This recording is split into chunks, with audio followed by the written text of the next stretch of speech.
I'm joined today by Mitchell Petersen. He is the Glenn Vassell Professor of Finance at Northwestern's Kellogg School of Management. His writings focus on how the cost of information, technology, competition, and taxes affect how firms raise capital and fund their projects. Professor Petersen was awarded the Sidney J. Levy Teaching Award at least 8 times and was voted the Executive MBA Outstanding Professor at least 14 times. He was one of my mentors. Thank you so much, Professor, for being on the Authentalk Public Speaking Podcast. It is my pleasure. It is so great to reconnect to you. So thanks for having me. Well, Professor, you finished Fin 3, which is one of the final classes that you teach us, with a very powerful message. The message is life isn't going to turn out the way that we expect, and we're very fortunate, and we should pay that forward. Why do you end with that message? There's several layers to that. One is everything I do in research, everything we do in class, our life, it's a risky world. And so that's a very clinical thing. So that was one seed of this message. The second seed of it is the kinds of schools we go to, the kinds of neighbors we grow up in, the kinds of companies we work at. You look around, it's like, wow, everybody's amazing. And better or worse, everybody else's life is perfect. And that's just a really hard thing to deal with. And a little bit for the MBA and a lot for the executive MBA. One of the things I noticed is fear is a much bigger deal when we teach executive MBA. Because when you go to work, you walk into a room, nobody uses words you've never heard of, or rarely. Rarely does somebody ask you a question and you have no idea what it is. You don't know all the answers, but you tend to do it. Then you walk into the MBA classroom, and if it's finance or accounting or statistics or marketing or project or something that's not your domain, you go, I literally have no idea. And that makes it very hard to deal with the world. And so I thought, one way to humanize myself, make a better classroom experience is let's describe how you may think I've got this thing figured out, and let me show you how that's not true. And then the third thing, and this is this final part of the pay it forward, is as you watch how people are successful, there is a lot of really bright people, and they're very hardworking, and they're incredibly creative. And this is very autobiographical. I have gotten a huge amount of luck, either dumb luck or people have helped me out. And so I just think that people invest in me, I invest in you. And so I will never acquire it, but I kind of want to set the expectation that everything the faculty at Kellogg does for you guys, you go do somewhere else. Especially if it is someone who has the first 3, but has not had the good fortune, because luck and good fortune are not fairly or equally distributed. And I think I got more than my share, and therefore I think I owe it to those who have less. And that was kind of where that sort of talk came from. Do you remember when you first started doing this talk? So the 2 versions, this theory of finance talk where we talk about the major investments, I remember very distinctly because it was a request to give what we call the nota bene lecture in a full-time program. So they asked 3 or 4 faculty, could you give a talk for the students who have seen you one last time? And so just pick your favorite thing from your corporate finance class. And I thought, a week before graduation, literally no one wants to hear about the capital asset pricing or DCF. And so I just spent months trying to figure it out. And I hit upon this fear thing. And I thought, let's think about connecting risk to fear. And then you think about investments and literal introspection, like my career has had some real problems. I wouldn't say my marriage has problems, but it's a source of strength. The part about pay it forward, it has always permeated class because I've always felt that. But as I formalized it, this is part of the way I think about teaching. So my first or second year, I saw a documentary on George Carlin and how he prepared material. And he'd sketch something out and he'd go to this really horrible hole-in-the-wall club. And at 8 o'clock, he'd cry and he'd watch how people reacted. And at the 9:30 show, he'd do it again. And then the next week and the next week. And it was very much iterative. And it kind of permeated the way I think about class. And there's a bunch of things I do in class that were throwaway lines, randomly humorous. I just said it. I didn't really think deeply about it. And I get a reaction. And then you do it again, you get another reaction. And so there's a huge amount of workshopping the material. And I think that pay it forward is, when's the first time I formally did it? I have zero recollection, but it's been a while. I know it not the beginning, and I know not last year. You mentioned how you iterate on the substance here, but to also use George Carlin as an example, he's famous for the monologue, 7 words you can never say on television, and that's largely about how he structures that substance.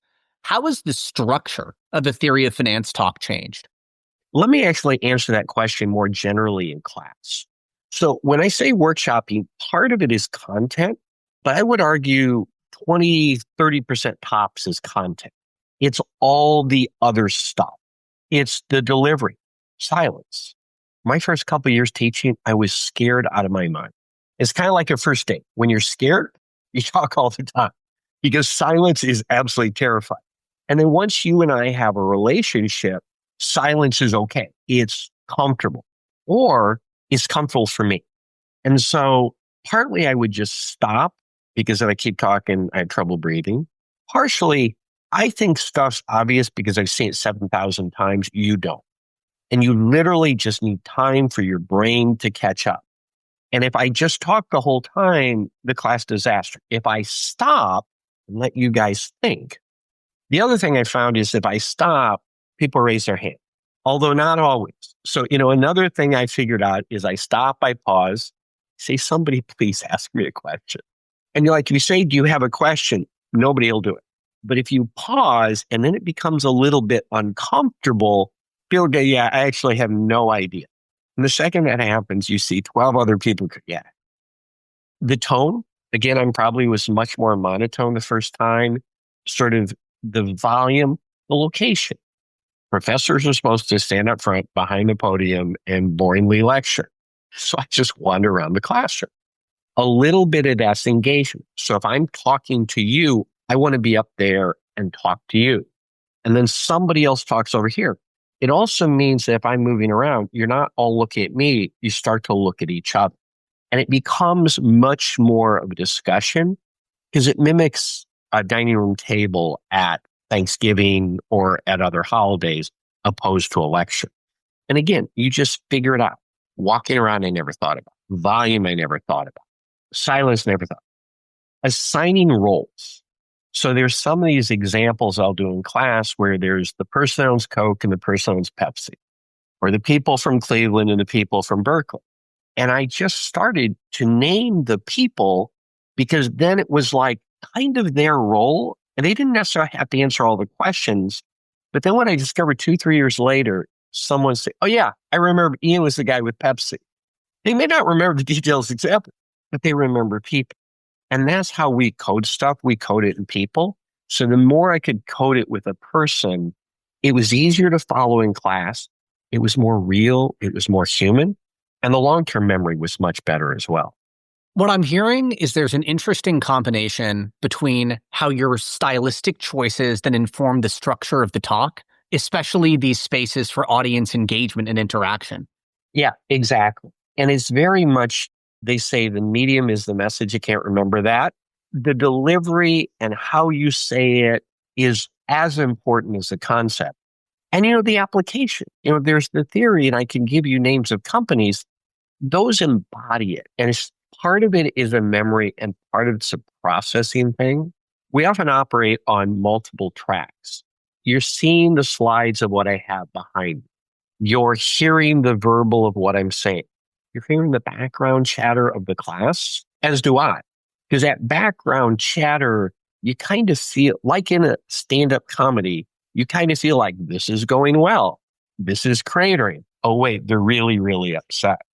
My second year teaching, one of the other faculty said, we need to go down and sign up for the Second City stand-up class. Because he said, if you think about what we do and they do, it's exactly the same, except they're funny. They have a core of material, but as you or somebody else asks in class, it weaves in different places. There's something you do that I'd imagine everyone who's taken your classes remembers. Even if they don't remember what the 3 questions are, they probably remember that you open and close a lot of classes with, there are 3 questions and only 3 questions. One about financing, one about valuation, one about payoffs. In that vein, I've got 3 major questions for you. The first one is a lightning round series of questions, and that's the things you do in class. For each of these things, I want just a sentence or two on why'd you start doing it and how's it changed, if at all. First thing for the lightning round. You self-deprecate a lot in class. Why? I did originally because it was a self-defense magazine. If I say everything horrible about me, there's nothing you can criticize about me. And early on, I was terrified that I was going to get beat up. The second one was, how has it changed? It was all about me to begin with. And then I realized if I make fun of me, if I'm wrong, then it's okay for you to be wrong. And that just opened up the class discussion. Lightning round number 2. When someone says something, whether it's really earth-shattering or if it's just the answer you were looking for, you tend to go, that was awesome. Why? So it's almost always true that there was something in that was useful. If I say, crap, that was wrong, the dumbest thing I've ever heard, whole class shuts down. So really the tone of my response is about, I want more responses. But if you say everything is right, then nobody learns anything. So it's essentially to go on and go, okay, this part, totally wrong. This part, I can understand why you think of, here it's not true, there it is. This part, I want you to expand on this. And then the other piece is, if they're engaged when you do it, then I can ask them to do the teaching. So I know in some cases why that's a relevant thing. I want to ask you, partially, did everybody understand it was relevant? Partially, you're going to articulate it in a way that is different from me. You're also probably going to give me some examples and details that I can steal and then use in other classes. So it's how I learn to teach is when you guys talk. Lightning round number 3. You cold call people in class, but you also seem fine with letting people pass if they're just not in it in the moment. Why? So what I'd like to do is when I call on you, don't make it, it's 3, it's 6, it's 7. There's a few of those, but I want you to think out loud. And so it's often the case like, I'm not following. Fine. Tell me what you know. Because part of what I'm doing is helping you figure out the logical scaffolding, which means I need to know what do you know and what others do. In my peripheral vision, I'm watching everybody else. Because when you do the first step, some people are going to nod, some are going to go, wait, I don't follow. And I may stop you and say, explain to me why you did that as much to explain to other people. A lot of this is about engagement. And I'll just jump to the last then on this lightning round, which is ties. You tend to wear ties that are themed after the lesson of the day. Mostly, not always. When'd you start? Why? I actually started, I think, my 3rd or 4th year teaching, and completely unrelated. I was going to go to University of Rochester to give a seminar, and they are notorious for beating the crap out of junior faculty. And I was so nervous that I forgot to pack a tie. And when I went into O'Hare, I realized it, and I went to the store, and they had 3 ties for $10. One was a railroad ties, all the symbols, which I love, and one was the tax code. I thought, yeah, that's kind of interesting. And then the next quarter, when I taught the tax shield, I wore that tie. And then when I taught a railroad case, I wore that tie. And the railroad tie a little bit, and the tax one, all of a sudden it got traction, and they really reacted to it. So I started going through my closet and through stores like, what else? I was at the British Museum, and I love the Rosetta Stone. So I bought a tie for the Rosetta Stone. So I have a option payoff diagram tie. I have a CAP-M tie. I have the 3-question tie. Those are all gifts. The second large question is, what are things that you used to do that you're no longer going to do? Something that I don't do anymore. I debated in high school, and I did on-topic debate where you had 8 minutes. And for better or worse, it wasn't about the smartest, the best argument. It was literally saying the most words. And I would practice talking with a pencil in my mouth so I could talk very rapidly. So you take that, you add a huge amount of anxiety because I'm super nervous, and I would talk 90 miles an hour. And I got a whole lot of pushback. And so the first thing I did is I put up a graph the first day. And it was one of those parabolas that goes up and goes down. And I said, I could teach over here near the x-axis, and I will teach you very little, and you will absorb 100%. Now, that's going to be good for me because you're going to feel like I know everything until you walk out of class and realize I didn't teach you anything. Or I can teach at the top.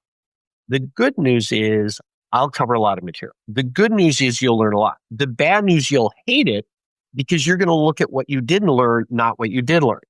The problem is if I do too much of that, I can go further and you literally learn less. So I kind of describe that. I don't put up that figure. I've slowed down the pace a lot because I'm picking what are the 2 or 3 really big issues I need to get in, and I will always get them in. And what are 15 small things that if I get to, awesome. And if I don't, so be it, because they're illustration of the concept. And that just gives me more bandwidth to do everything else. Now, that was true for a while. And then along comes a pandemic. And now we're teaching on Zoom. And because of the unmute, because of the unfamiliar, you lose 15, 20% of class. So I had already squeezed everything out of the class I didn't have, just the essentials. We went back and re-squeezed the lemons. Partially that's when I did the pre and post videos. Partially that's when I was really diligent about what exactly I did. But now when we go back into class, I didn't go back to the old teaching method. I kept this, but it bought me 15 to 20% time. The third question is about the future. Where are things going forward? Because certainly I'd imagine there's more laptop and tablet usage in your classes now than there was 20 years ago. Certainly, I'd imagine questions around, is this AI? Is this the student? Whose work am I really looking at right now? And there's also attacks on institutions of higher learning. There's less trust in it. Maybe there's less faith that you're going to have as clear of a pipeline as there used to be. Where do you see your job going in the next 5-10 years? Half of what I teach probably hasn't changed in 60, 70 years. Half what I teach changes every year. So let's do the laptops and data. Some faculty do not allow laptops in class. My view is they're a tool. We no longer use paper and pen. We no longer use slide rules. We use calculators. And if it's a tool for good, I'm happy to do it. Now, how do you know if it's a tool for good? If I have 100% of your attention, I'm fine with everything. And so somebody working on a laptop, I cold call, they're clearly not paying attention. You only need to do that 2-3 times and you've got people's attention. You call on them, it's like they're using it to take notes. They're using it to review. They're using it to look up facts. They're using it to read the case to them. That's awesome. It's not just laptops, it's access to data. So I was teaching a valuation of Amazon early 2000, which is the peak of the NASDAQ. And I was trying to value Amazon and I had 2 comparables, Barnes & Noble and Borders. And this was a brand new class. And I finished the numerical example at 3 a.m. It was teaching 8:30. So I was out of my mind tired and I hadn't figured it all out. Amazon has a huge sales to asset ratio because they have no stores. Barnes & Noble has a small one because they have stores and warehouses. Borders had a huge one. And I knew the number was weird. And I walked in the class, I hope no one asked. And Aditya in the back row raised his hand and goes, why is that? That doesn't make sense. And I said, Aditya, I agree with you. It doesn't make sense to me. And honestly, I just built this. I don't know the answer. He goes, well, did they lease the store as opposed to own? That would make sense. I'd never crossed my mind, but I don't know. He said, okay. 5 minutes later, raises his hand and says, Professor Petersen, they operate 438 stores and they lease 428. I said, Aditya, how could you possibly know it? You didn't know what company we were even going to talk about. And I can't believe you memorized this stuff. After you said you weren't sure, I downloaded their 10K from the SEC website. I scanned for the leasing footnote. Here, let me read you 3 sentences. Now, is that disruptive or is that brilliant? It's brilliant, but it also redefines my profession. I am no longer the source of facts. I am a source of context, which we can understand facts. I have facts, you have facts, Aditya has facts. But it really drove home because I felt when you asked me something, I had to have a fact. There's no way I can know all the facts. At this point, it's like, I'll tell you what I know. I'll tell you what I don't, but that completely goes away. I was at an alumni lunch last Thursday and they were talking about, do you think AI will change the dynamics of equity markets? And the answer is yes, but I don't know. However, go back to the 1870s where all the data was on paper. Like literally calculating the return on the index, very few people did it. And that's why we had the Dow. By the time you get to 73, 74, we put this stuff together. 5 years later, we have income and balance sheet. So the amount of data you have rapidly accessed has changed dramatically over 100 years. But the average return on the volatility hasn't in a systematic way changed. AI, I am totally unprepared for this in the sense I don't know how to answer this question. Calculators revolutionized what we did. Computers have revolutionized what we did. Visual sort of things have revolutionized what we did. This is clearly going to have a change. I don't know what it is. To quote your colleague and my professor, David Schoenthal, I think we're getting ready to bring this in for a landing.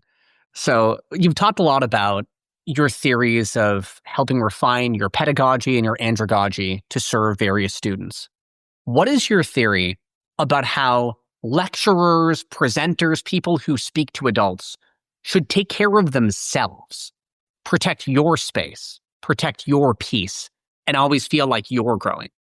On the protection one, I honestly don't know because I just don't think of it that way. I'm careful on some hot button issues because I don't want to really upset something. And to a certain extent, I think anything I say can come back and haunt us, taken out of context. So I try to be a little bit careful and only a little bit because sarcasm doesn't do that. I do try to control how available I am. I tell people, if you want to talk to me, text me, email, call me, but I reserve the right not to answer. You ask a question, class, I say I don't know. I'm not going to go be your research assistant, look everything up. So that's the sense in which, quote, I protect myself. I don't think that's unique to me. Everybody in a work environment where you have senior people and junior people, you have parents, you have kids, you got to kind of like watch out for yourself. But back to the humility and the pay it forward. When I started teaching, I thought students were out to get because they wanted to show the professor was wrong. And it's not wrong. It's 180 degrees wrong. What I figured out is if you make a huge effort for class, your students will walk through hell to help you out. You guys want us to succeed and you put enormous effort into making sure we're okay, whatever. I had an emotional family issue once. And I walked into class and somebody kind of read the tea leaves and said, "Are you okay?" It's like, I got something going on. You sure you want to be here today? It's like, actually, yes. There's no place I would rather be because it will shut that out. I can't think of that for an hour and a half. And I'll be constructive and I'll have a good time and I'll feel safe because I really feel safe here. On the growing, a faculty member who's no longer here said, the secret of faculty is not that they came here to teach, they came here to learn. And that's what it means to be a researcher. And I honestly think that's what it means to be a good teacher.